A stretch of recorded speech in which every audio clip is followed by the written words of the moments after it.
Gente, buenas noches, gracias por estar. Un placer, ¿qué tal? Sergio, buenas noches, sí, son muchas las voces de hoy. Estamos hablando recién del tema de los índices, de los números de la pobreza. Aquí está el informe, mira. Luego de las polémicas declaraciones del ministro Axel Kicillof con respecto a las cifras de la pobreza, todos salieron a pegarle.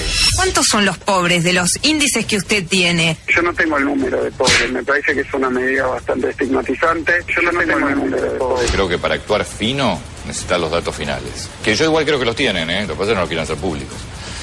Si no sabemos cuánto está el nivel de pobreza, ¿cómo vamos a combatir la pobreza o cómo vamos a combatir la indigencia? Es un número. El problema no es la pobreza. El problema es qué haces vos por la pobreza. Porque pobreza hay en todos los países. Bueno, en Estados Unidos hay pobreza. Yo te digo que hace el gobierno desde el punto de vista de la pobreza. La combate. Obvio que la medimos, la ultra medimos y lo hacemos en cada uno de los censos. Tenemos un montón de indicadores porque el fenómeno de la pobreza es un fenómeno complejo. El gobierno, a través de Kicillof, irresponsablemente, quiere ocultar a los pobres, ponerlos abajo de la alfombra. Este modelo populista necesita de los pobres y alimenta la pobreza. No les importa cuántos pobres hay. Es más, hasta pienso que cuantos más mejor. Yo creo que el populismo quiere que el pobre siga siendo pobre. ¿Por qué?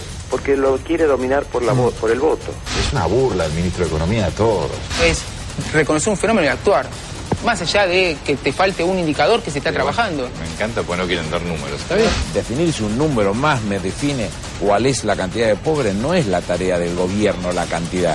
La tarea del gobierno es ocuparse del hombre y de la mujer de carne y hueso con sus hijos. El programa que aplica Kicillof lo que ha provocado es un aumento en los niveles de pobreza. Si el número da un número, da otro número, me tiene sin cuidado. Bueno, Sergio, ¿qué pasa con los índices, los números? ¿Son fundamentales o no? La palabra Estado generó la palabra estadística. Sin números no hay Estado posible. No hay política pública, no hay debate posible. Si lo que no se mide no se cambia. Si vos querés bajar de peso y no sabés cuánto pesas, no sabés si estás haciendo bien o mal las cosas. Punto de referencia. Es algo esencial y yo creo que es una pena que estemos dando este debate después de tanto tiempo en el cual se manipulan los datos del INDEC. Creo que tenemos que tomar conciencia todos que sin realmente transparentar las cifras básicas de la sociedad argentina no tenemos opción de hacer las cosas bien. Igual Axel Kicillof dijo que lo sacaron de contexto. Esto dijo, él estaba un poco ofendido con todo la esto. Discusión es, él dijo que lo sacaron del contexto, yo creo que tiene que haber números, el ministro dijo que hay números, pero el tema es que sí hay punto de referencia. Una persona que cobra, hablábamos de los 5.500 pesos, una persona que cobra 5.500 pesos, el gobierno se ocupa a través de la asignación universal por hijo, que son 688 pesos por hijo por mes, se ocupa a través de a aquellos que no tienen trabajo del plan Argentina Trabaja, de Ellas Hacen, de que todos nuestros abuelos tengan jubilación. Este es el gobierno que más se ocupa por los sectores vulnerables. Pero si el tema de debate, a ver, a mí me parece que lo que tenemos que evaluar es esto. Discutimos impuesto a las ganancias y discutimos mediciones. Parece ser que no discutimos qué hace este gobierno en relación a los sectores vulnerables. Porque los sectores vulnerables, entonces tendríamos que hablar del efecto de no solo de la asignación universal, sino del progresar, del monotributo social. Ese es el problema. Lo que nosotros queremos es que esa gente pase a la clase media. ¿Cómo hizo Brasil para pasar 27 millones de personas de la clase baja a la clase media? Llevas 12 años en el poder. Te voy a dar un ejemplo. Vos decías que le dieron libertad a los metalúrgicos. ¿Sabés cuántos afiliados tenían los metalúrgicos antes de que asuma este gobierno? 75.000. Ahora tienen 250.000. Eso no es pasar de ser pobre, de ser desocupado, de ser vulnerable, a ser clase media como es ahora los empleados metalúrgicos. Los que consiguieron 5 millones de puestos de trabajo dejaron de ser desocupados, dejaron de ser pobres y pasan a ser clase media. Ahora, Brasil es interesante porque con el PT estamos todos de acuerdo. Lula es el maestro de todos. Una de las cosas que dijo Lula al principio, para un poquito, para que yo termino. A ser clase media en Argentina. Ya te escuché. Bueno. Lula lo que decía, como él fue pobre, que lo primero que tenía que combatir era la inflación, porque la inflación golpea a los pobres. Y ustedes no se acuerdan nunca de la inflación, ese es el problema que tienen. Por más subsidios que den, si no combatimos la inflación, eso repercute en la base electoral de ustedes. Por lo cual, yo pienso que lo que ustedes quieren en realidad... ¿A vos te parece es que eso? la inflexión económica que le da el gobierno no es una forma de regular justamente Pero te mata la los vínculos inflación, ¿Me vas a negar que estamos con un proceso de inflación que se desacelera? No. ¿A cuánto está? Se desacelera. ¿A cuánto Junto está? a la recesión. Yo mido la inflación, el último dato anualizado está en 25%. Tenemos la inflación más alta junto con Venezuela y pero Sudán. se va desacelerando. Los 3 países con y además, más alta inflación en el mundo. se va desacelerando producto de políticas que apuntan a fortalecer el mercado interno a la vez que la desaceleran. Y no hay pérdida de empleo. Ese es el gran desafío. En un contexto internacional muy adverso. Pobre con la inflación. Si hubiera encarado el tema inflacionario, como muchos de ustedes o economistas que yo escucho y debato pretenden, ahí sí tendríamos hoy un problema de empleo. Pero si tenemos por el lado de la política de ajuste. Tenemos estancamiento, entonces, no hemos crecido nada. Se trata el problema de la inflación y se trabaja sobre los ingresos de los sectores más vulnerables a través de asignación, a través de jubilación, para que aumenten más que los precios. Entonces el aumento en términos reales es positivo. A ver un momento. Qué injusto que es. El sermón de Brancatelli. El antipapa, no es Francisco. Gente como Reato y demás, qué injusto que es, ¿no? Porque uno dice, no hemos mejorado nada, lo escucho decir Reato, siempre bien perfumado, bien vestido, y un tipo de que puede hablar de un lugar muy particular, ¿no? Qué injusto que cuando la vara la estamos poniendo mucho más alto, porque es cierto. En el Senado. Por favor, Reato, estás muy nervioso, déjame hablar y después hablas vos, con ese cinismo que tenés permanente. Después hablas vos y decís lo que de tu gorilaje, decís lo que vos querés. Ah, sí. Pero para no tenemos a los gorilas hoy, a ver, escuchen. Sí, ahora gorilas. Ahí están, bienvenidos, sí. Me olvido siempre traer la banana para los ladrones los tenemos o no. ¿Tenemos alguno de Alibaba? Sí, por favor. Sigamos. Sí, no bajemos el nivel de la conversación. Bueno, más allá de lo mismo de los militares, lo que decía es esto. No estamos con pobreza cero, no estamos con desempleo cero. Cierto, esa es la perfección y a lo que tendríamos que apuntar. Pero todos los números han mejorado y lo podemos considerar. Diego, no se queden con... Un jubilado gana 3 lucas 700, no digas tienen que ganar, tienen que ganar más los jubilados, tienen que ganar más los maestros. Pero aumentan 2 veces al año. Además, pueden dudar, y que digan la burrada, la barbaridad y desconocer, decir que al gobierno le sirve que haya más pobres, que son que hay más pobres, es desconocer la sensibilidad y la idea de este gobierno durante tantos años. Entonces, déjense hablar pavadas, por favor, y contribuyan y hagan algo positivo por el país. A ver, por favor, sí, a ver. A ver, sin chicana, hagamos un debate. Los trabajadores cuando protestan es porque tienen un reclamo. Si vos tenés la canasta familiar que sale 12.000 pesos y tenés el 40% de los trabajadores negros, tenés un 50% de trabajadores que ganan menos de 7.000 pesos, y los pocos que llegan a la canasta familiar le cobras impuesto a la ganancia, eso está mal. Tengo una pregunta sin chicana, Pollo. Sí, yo estoy tratando de ¿Los trabajadores ferroviarios ganan mal? No. Listo. Ya está. Bueno, pero pero chicana. ¿Cuál es el problema? Tenemos que ganar mal. A ver. Pero discúlpame, ¿qué? Tenemos que ganar mal. Tenés que apoyar, entonces tenés que acompañar. No, discúlpame, vos me estás planteando un concepto liberal. ¿Qué? ¿Está mal que un trabajador gane bien? No, está perfecto, pero entonces tenés que apoyar y acompañar. ¿Por qué cuando llegamos? Porque entonces también las cosas. Pero discúlpame, porque cuando lográs tener un buen sueldo, el Estado te lo roba por otro lado cuando el punto es poner... Pero disculpame, ¿y qué a los trabajadores que ponen la fuerza de trabajo le pedís mayor responsabilidad cuando no le pedís mayor responsabilidad a los que se la llevaron toda, viejo? Pero como dijo y no te estoy diciendo chicana, te estoy diciendo decisión política, viejo. Vamos a un tema que todo tiene que ver con todo en esta noche, como siempre en este programa, ¿no? Vamos directamente a las placas con las encuestas. Hay muchos encuestadores, hay muchos analistas políticos y las elecciones cada vez están más cerca y el panorama se pone cada vez más caliente. Vamos con las placas, Johnny, por favor. Vamos con las encuestas, bueno, hay muchas encuestas, por ejemplo la de Aresco, la de Federico Aurelio, que está acá, lo da primero a Daniel Scioli con 33,5%, segundo a Macri con 32,5%, algo que venimos diciendo, una polarización entre el macrismo y el kirchnerismo, o el sciolismo, veremos. Massa un poco más relegado con 24,3%, falta Randazzo, ya Brancatelli me está... Increíble, otra vez la instalación de los tres candidatos. Brancatelli me está mirando mal. Altamira 5,7%, bien la izquierda, porque la verdad 5,7% es un buen número. Poliarquía, esta la habíamos dado ayer, esta también le va a molestar a Diego. Scioli 31%, Macri 25% y Massa 21%. Otra vez Massa en un tercer lugar. Management and Fit, que que es la tercera que vamos a mostrar, es muy parecido. Acá lo que vemos es que están parejitos, Scioli y Macri, 29 a 28, 29,5 a 29 prácticamente. Esta es la que más distancia tiene con Sergio Massa en el tercer lugar, y aparece Stolbizer en lugar de la izquierda con 4% representando lo que vendría a ser la centroizquierda. Y finalmente está Giacobbe, que lo da a Macri primero. Brancatelli va a decir pero es la trabaja para Macri, obvio, con 31%, Scioli segundo con 19% y Massa tercero con 15%. Un minuto, vamos a terminar. Por favor, Sergio. Son todas cifras que hay que tener en cuenta, pero estamos en un momento muy especial de la campaña, porque la verdad que no empezó. No hay campaña. Legalmente la campaña empieza... parece que no empezó? Legalmente la campaña empieza 3 semanas antes ¿En la ciudad de hoy? las primarias. Ahí empezó la ciudad. Tenemos precampañas a nivel regional, en algunos distritos, pero a nivel nacional, estos son candidatos nacionales. Sí. La verdad que la campaña no empezó, con lo cual es un poquito prematuro. Es como mirar el torneo de verano y pensar que ya estamos en la mitad del campeonato. Entonces son cifras muy interesantes, todas seguramente tienen jugo para analizar, pero de ninguna manera hay que tomar esto como algo constante, sino como el principio de una batalla que va a ser muy larga y seguramente muy cambiante. Por favor, Federico.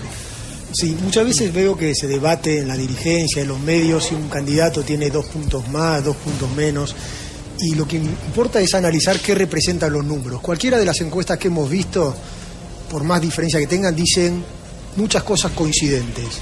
Una es que ninguno de los candidatos hoy está ganando con el margen suficiente en primera vuelta para evitar el balotaje. Con lo cual, lo que están diciendo es va a haber un balotaje entre 2 candidatos.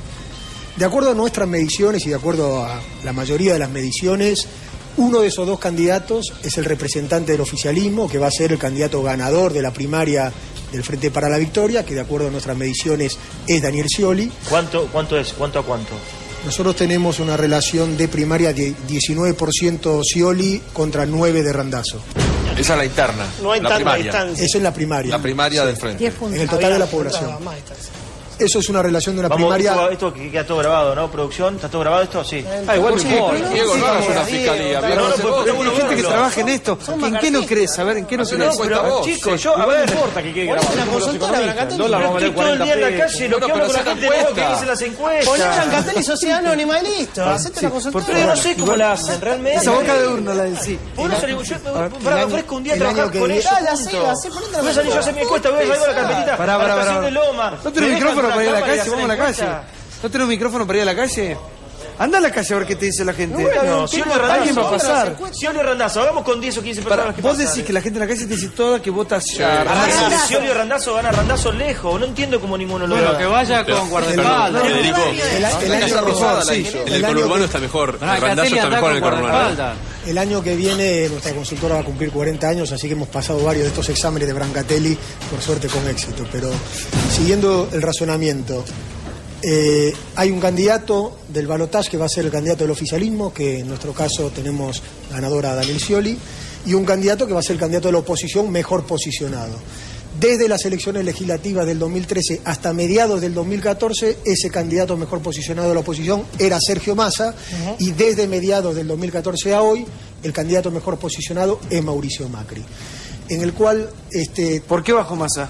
No bajó, en realidad está estable y creció Macri sí. En detrimento fundamentalmente de UNEN. Hoy UNEN no está más, de hecho los candidatos que quedaron del UNEN, Carrió y Ernesto Sanz, son parte del acuerdo UCR-PRO que van a sumar dentro de la primaria del PRO. A ver, Graciela, por favor. Mira, yo quisiera hacer otra lectura, ¿no? Porque nunca tuvimos tantas encuestas y nunca sabemos, digamos, estamos tan en desconocimiento acerca de qué pasa. La gente está muy confundida y creo que lo que Sergio planteaba hace un momento es cierto. En primer lugar, yo descartaría esta idea que se ha instalado acerca de que existe una polarización entre Macri y Scioli. Esto no es cierto, no hay polarización. El hecho de que no hay polarización, lo acaba de decir Aurelio recién, es que va a haber segunda vuelta. Esto quiere decir que en las primarias, digamos, la primera vuelta, mejor dicho, va a haber una dispersión relativa, digamos, de votos. Primer tema que me parece que hay que desmistificar. ¿Y quién puede, quién puede determinar ahí?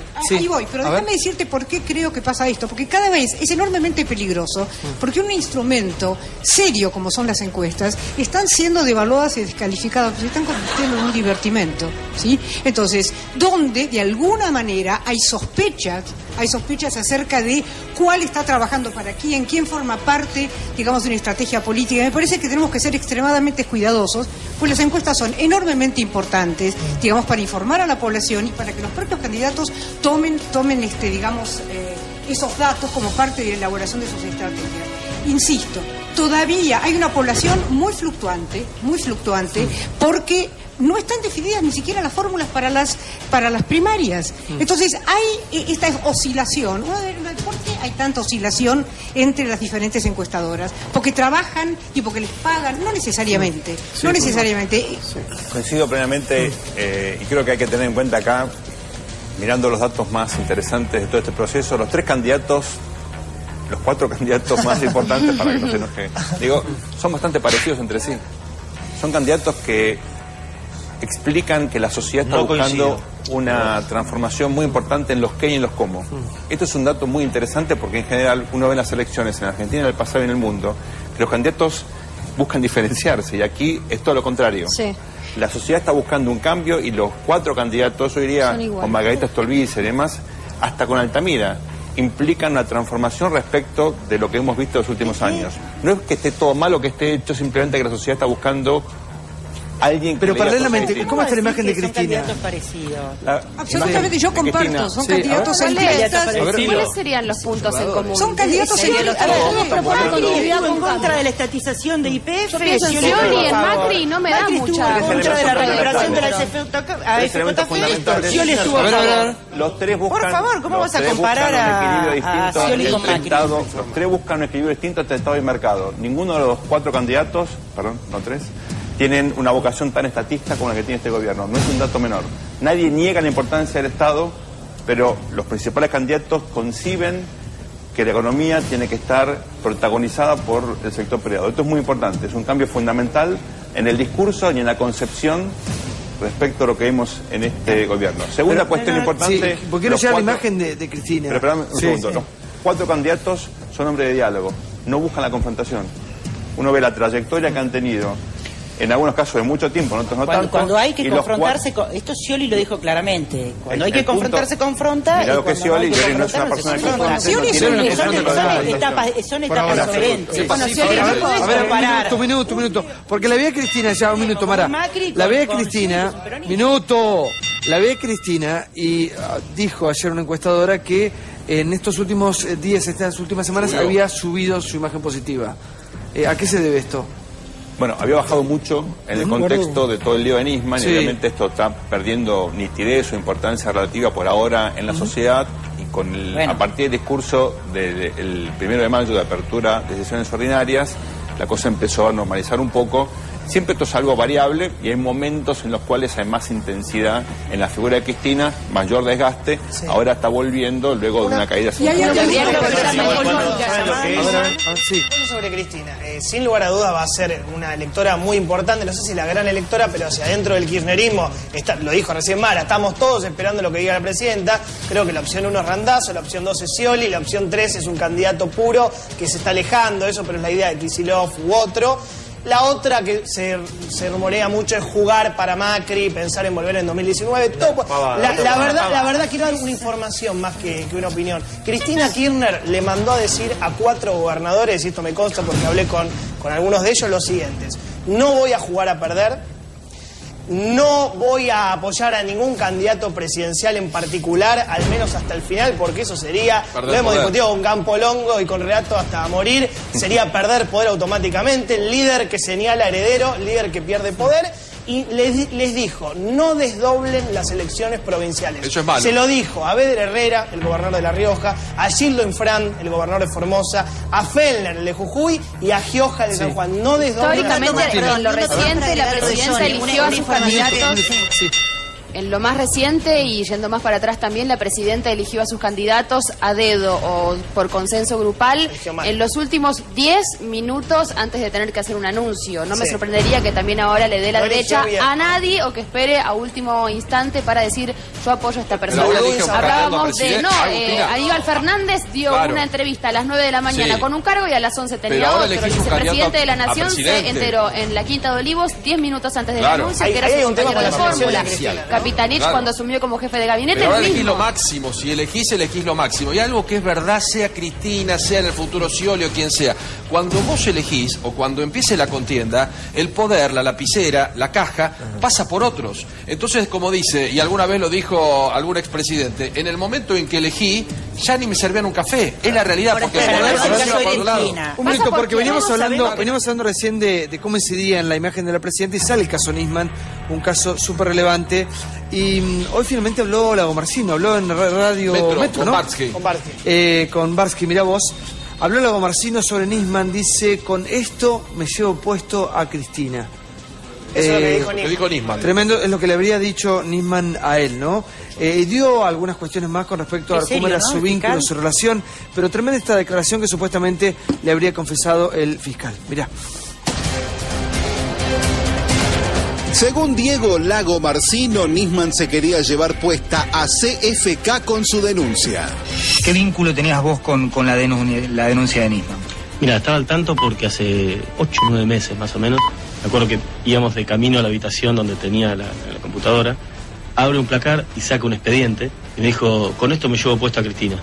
¿Cuál fue tu peor momento y si se te cruzó alguna decisión en ese momento?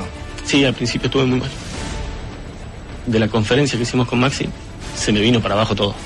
Obviamente, cuando tenés hijos, pensás varias veces las cosas, ¿no? Pero había pensado de qué manera lo puedo hacer para que mis órganos sirvan. Tarado. Vas a estar en una heladera un mes. Y no es la solución de nada. ¿Vos sabés disparar? Fui 2 veces a un polígono, no sé si sé disparar. Personalmente me gustan las armas. También me gusta la caña de pescar. Sí, a ver, Lago Marcino es un personaje que a esta altura se convirtió en poco creíble porque está muy atravesado por su propia situación judicial. No nos olvidemos que para la viuda o ex esposa del fiscal muerto es el principal sospechoso, que apuntó con toda su pericia a ponerlo a Lago Marcino a la hora de la muerte del fiscal Nisman, de modo que todo lo que Lago Marcino diga de ahora en adelante o a partir de que se ha convertido en el principal sospechoso está teñido de su propia necesidad de salvación, ¿no? Hay un problema grave. No aclaró el tema de la cuenta conjunta que yo te lo decía vos ayer, Santiago, cuando esta versión de que la dice el mismo Rusconi, ¿no? Que Nisman se quedaba con la mitad del sueldo desde el 2008, o sea, Lago Marcino cobraba 41.000 pesos, ¿no? Y Nisman supuestamente lo obligaba a depositar 20 en una cuenta en Nueva York, Merrill Lynch, ¿no? Hoy Barsky le hace la pregunta, lo que correspondía, la pregunta que todos lo hubiéramos hecho, y se mete Rusconi en el medio y dice, no, de ese tema no vamos a hablar, porque etcétera, etcétera, etcétera. Ese tema hay que aclararlo. Entonces que no hable, pues si no puede hablar de todo, que no hable. Justamente. Es curioso cómo las últimas declaraciones de Lago Marcino y su estrategia de defensa están beneficiando a la estrategia oficial de alguna manera o al gobierno. Es curioso también cómo todo indica o todo lleva a desacreditar al fiscal Nisman, más allá de que sea María Laura. O no sea, Julia, María Laura. María Julia. Todo bien. Perdón, te debe pasar. No, pero discúlpame, pero nosotros no desacreditamos a Nisman. Nisman se cae solo. Nisman hizo una operación política vergonzante. Se murió, señora. Pero ¿qué tiene pero que publicar pero de las operación no exime, es muy fácil. Podemos hacer un análisis serio de Nisman, si querés. No, por favor. Lo de Nisman fue una operación política. Empecemos a hablar de la operación política de Nisman en un año electoral, en el año que se hace el juicio por encubrimiento de la AMIA. Lo de Nisman fue una vergüenza. Toda la conducta de Nisman fue una vergüenza. La casación se confirme y listo. Sí, a ver, sencillo como eso. Se quedaba con el sueldo, cobraba vacaciones, y no las pedía. Seguía cobrando el sueldo cuando estaba en Cancún. Una cuenta en el exterior. A ver, quiero escuchar a la gente del PRO.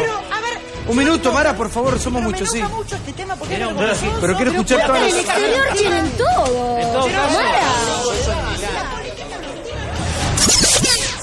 Está todo cerrado.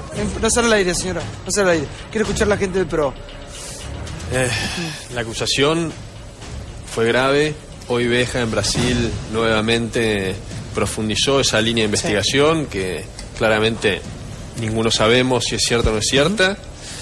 Y lo que es cierto es que un fiscal del Estado se suicidó o lo mataron en una situación confusa al cual habría que haberlo cuidado de mínima. Si yo hubiese sido el gobierno, creo que lo hubiese tenido en algodones al tipo, no podía estar en su casa, iba a diputados a mostrar lo que sabía. Por lo tanto, objetivamente es muy grave. Objetivamente, la justicia ya dictaminó. Perdóname, primera y segunda instancia. No, pero es grave la situación. Todavía no es firme la sentencia. Pero perdón, yo creo que es grave la situación que en nuestro país.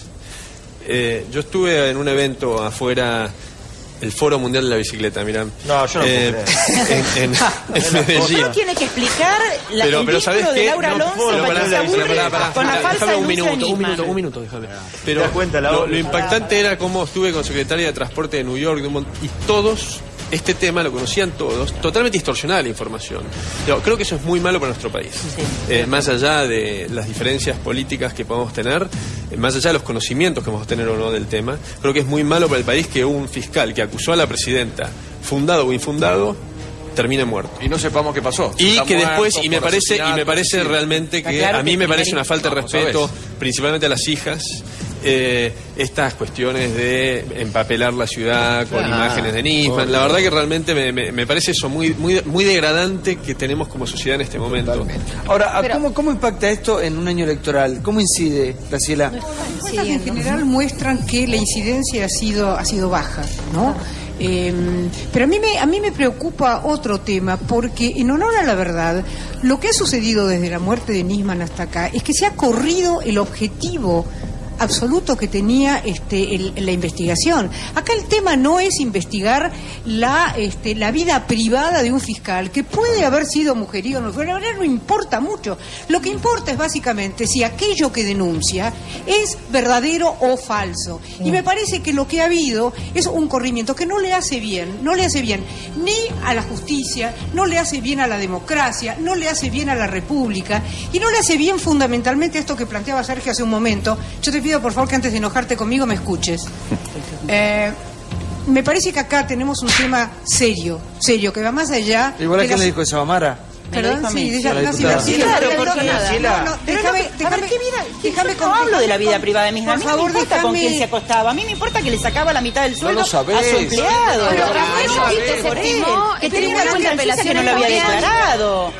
Te quiero decir que si eso es cierto, yo no hablé de con quién se acostaba. Pero tampoco sabemos porque no ha sido comprobado si le sacaba el sueldo, si le obligaba, si lo obligaba a Nisman a... Su nutricionista cobraba en la fiscalía. Nuevamente, puedo decirte algo, nuevamente estás intentando sacar mi eje, porque el eje que de mi exposición, gracias, tenía que ver con otra cosa. Tiene que ver con algo que me parece mucho más importante, que es el descrédito de las instituciones. Estamos viviendo una profunda crisis de confianza institucional. La gente no solamente no cree en las iglesias, mirá qué increíble, las encuestas. ¿no? Sí. Debe ser porque creo que es una de las instituciones.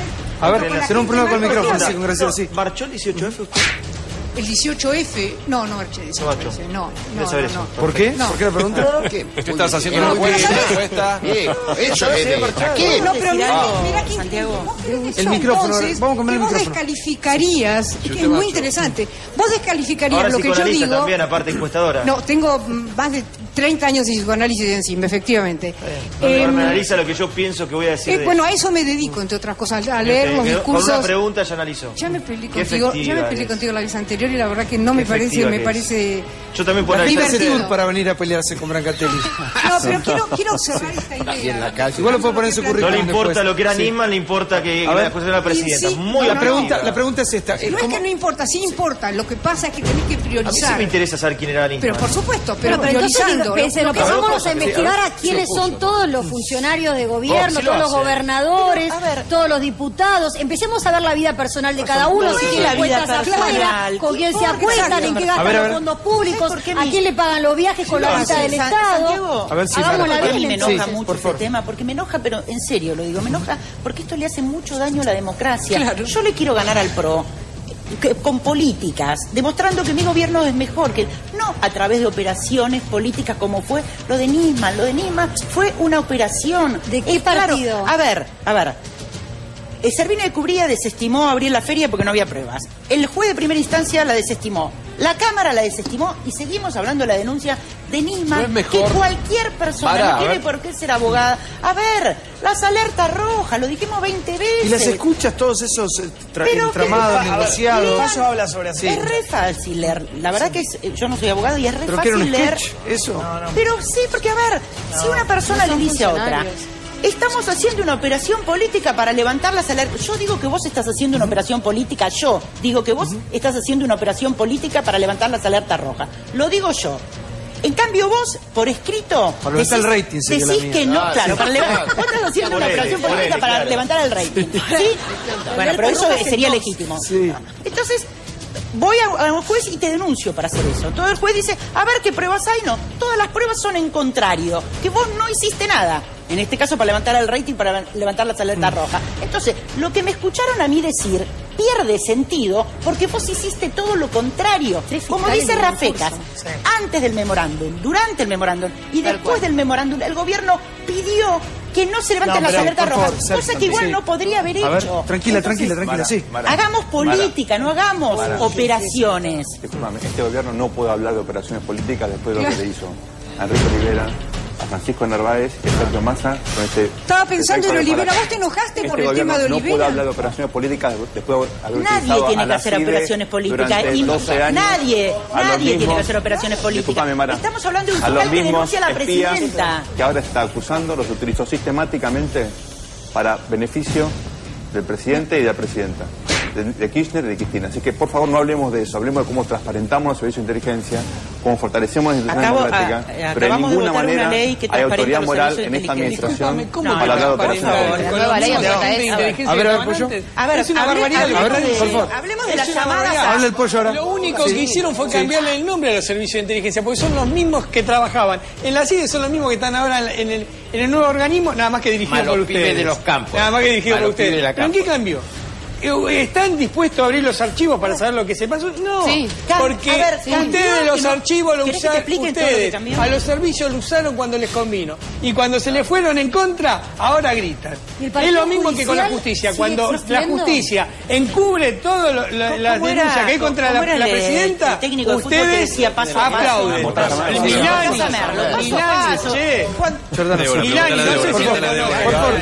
¿Cómo?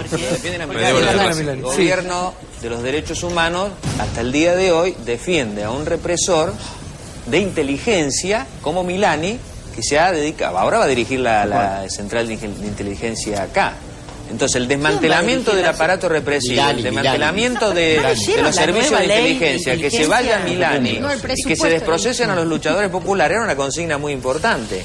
Y efectivamente el gobierno tiene la mancha de que en su gobierno, en forma dudosa, ha muerto un fiscal, que más allá de que no tenga coincidencia no con un fiscal, estaba acusando... Hasta el mes pasado eran un delito escarcelable, ahora una persona que hace una escucha ilegal tiene 12 años de cárcel. Pero eso lo van a manejar el gobierno, y el gobierno manejó este uso hasta diciembre del año pasado. Van a ser fondos este uso era un nombre de Cristina Kirchner, y que va a haber que hacer una resolución especial para que haya fondos privados. Eso es la letra de la ley. Al revés. Bueno, la letra de la ley. Cuando hacemos una buena ley, va a ser mala la aplicación. No es buena.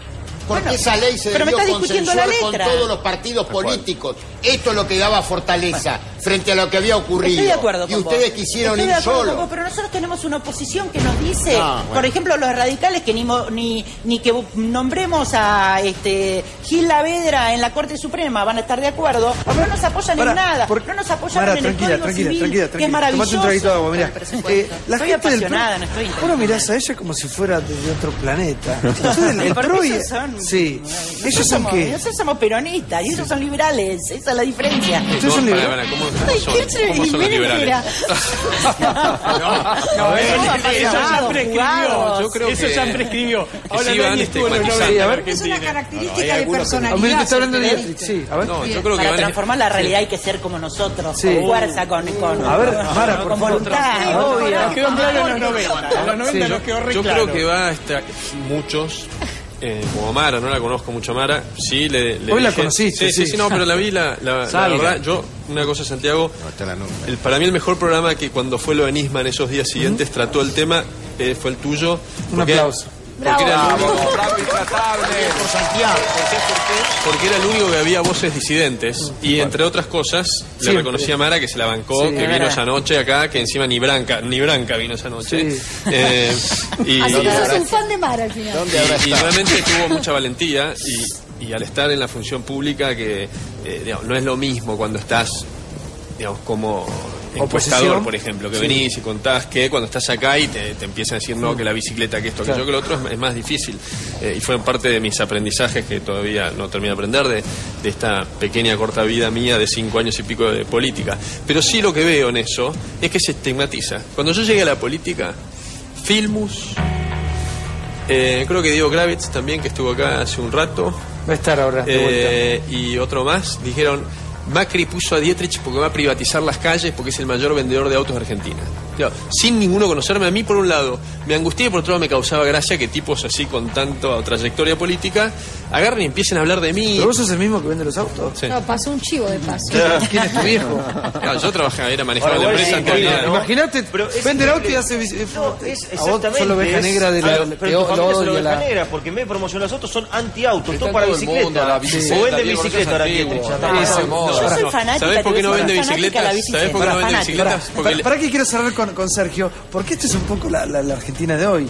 Está buenísimo esto. Sí. Esto es el debate democrático. Son gente que piensa distinto, que tiene acuerdos en algunas cosas, que comparte la pasión por la política, el compromiso por tratar de hacer la diferencia. Yo creo que esto es ideal y me parece que pone de manifiesto que a pesar de que tiene que haber diferencias, si no, no hay crecimiento, que el país está listo para despegar, para generar un entorno más democrático, donde haya cooperación entre el gobierno y la oposición y donde haya voluntad para que el gobierno busque el consenso. Yo creo que lo que dijo Carlos es ideal para entender por qué hay tantos cambios en política entre un gobierno y otro.